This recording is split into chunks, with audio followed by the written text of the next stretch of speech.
I came across this clip of UFC CEO Dana White talking about how he feels that you should treat your fellow Americans that vote for an opposing person than yourself or an opposing party.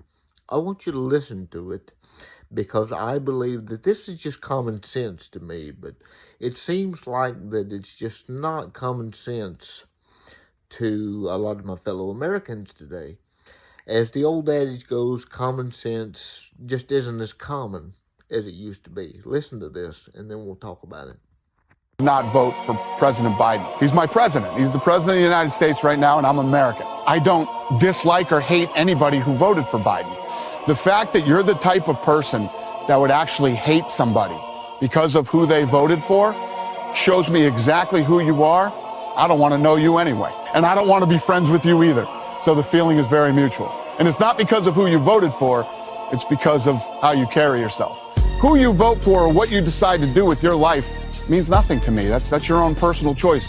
In America, this is a free country, and you can choose to vote or do whatever you want to do with your personal life. You may have watched that and thought just what I did when I saw it. Well, yeah, that should be common sense. And I thought it was beautiful. But I'm sharing this clip from Dana White with you because, as the old adage goes, common sense isn't as common as it used to be. And so I believe that the reason we are facing the problems we are right now is because we have elected officials in our own government who want to seek to tear apart the Constitution, the very document that describes to Americans not what their rights are, but that these are things that government can't tamper with. Rights are not gifts from governments, my friends. They are things that are given to you by your Creator. And we should be able to unify around these things. We should be able to unify around the Bill of Rights, those first 10 amendments, that you would still have, even if government didn't declare it. These things were given to you by God. They are not gifts granted to you. And government is not the authority. Government exists, my friends, if it's a legitimate government, only to protect your rights.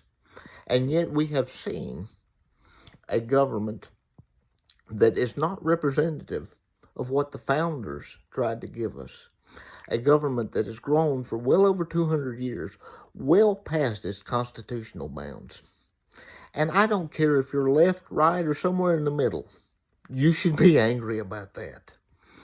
Because as government grows, your freedom to express your rights, these things that government is not supposed to tamper with, shrinks. We see that, it seems like, more and more by the day.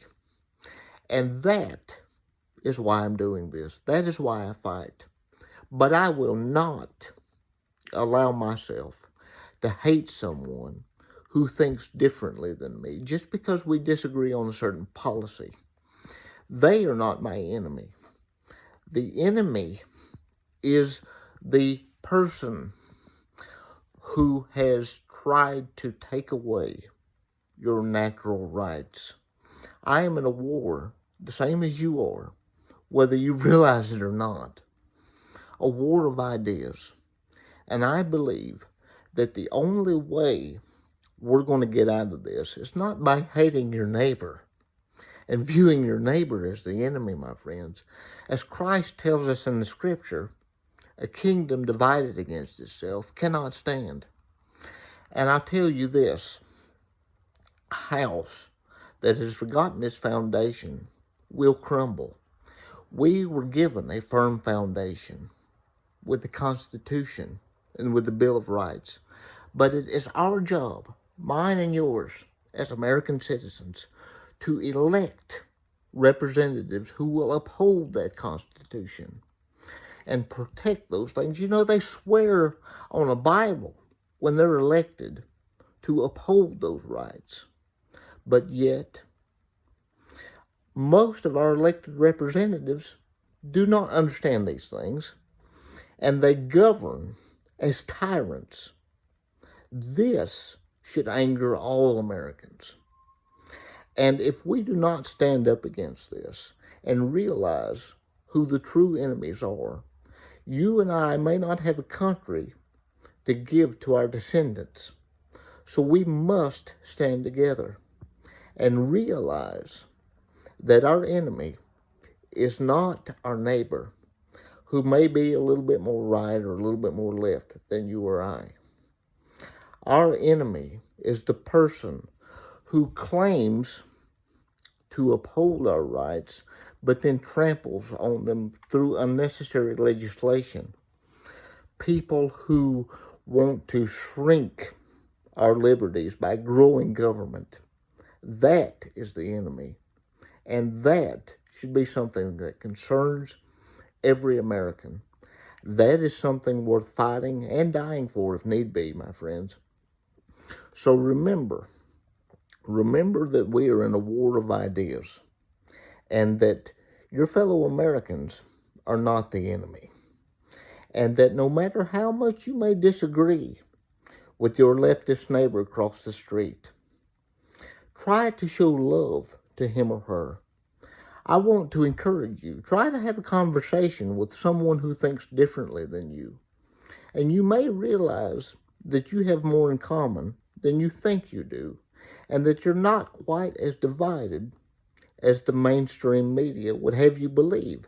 They want you at each other's throat. So do me a favor.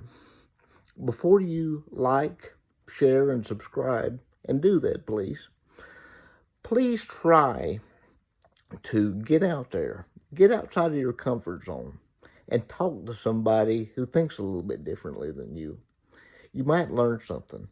Please do me a favor and share this so that more people see it. And don't forget to like and subscribe.